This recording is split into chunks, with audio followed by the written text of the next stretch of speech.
भारत में भारतीय जनता पार्टी को कुछ लोग ये कहकर संबोधित करते हैं कि ये एक हिंदुत्ववादी पार्टी है। इसके फैसले, इसके कार्य मुस्लिम विरोधी होते हैं, मगर सबकी राय एक जैसी नहीं है। हाल ही में इस्लामिक अरब देश के अबू धाबी से एक खबर आई है, जिस पर मुरादाबाद के सूफी इस्लामिक बोर्ड के राष्ट्रीय प्रवक्ता कशिश फारसी ने टिप्पणी की है। वो कौन सा बड़ा फैसला है जिस पर भारत के मौलाना भी बिना बोले नहीं रह पाए? पूरी खबर जानने के लिए हमारे साथ बने रहिए और वीडियो को एंड तक जरूर देखें।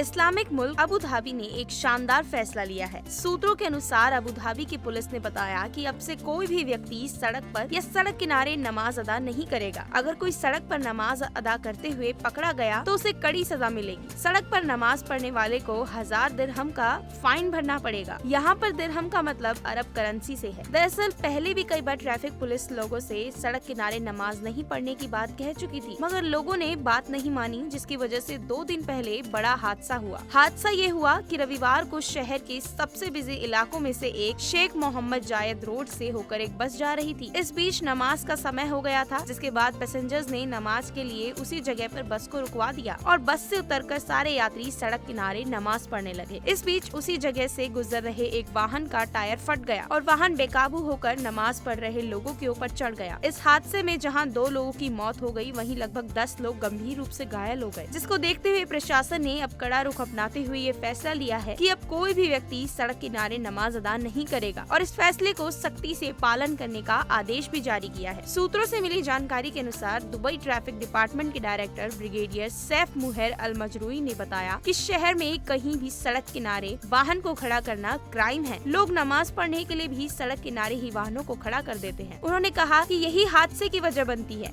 लेकिन अब सड़क किनारे गाड़ी रोककर नमाज पढ़ने पर फाइन लगेगा। उन्होंने आगे बताया कि शहर में कई मस्जिदें हैं और पेट्रोल पंप पर भी लोगों को नमाज पढ़ने की अच्छी व्यवस्था की गई है। वे वहां जाकर नमाज पढ़ सकते हैं, लेकिन लोगों को यात्रा करते वक्त धार्मिक क्रियाओं के साथ साथ ट्रैफिक रूल्स का भी ध्यान रखना चाहिए। ट्रैवल करते वक्त ड्राइवर को यात्रियों के कहने पर भी सड़क किनारे गाड़ी को रोकना नहीं चाहिए। अगर अब ऐसा किया गया तो कड़ी कार्रवाई होगी और कोई भी वाहन अगर 2 बार इस तरह की गलती करता है तो उसका लाइसेंस रद्द कर दिया जाएगा।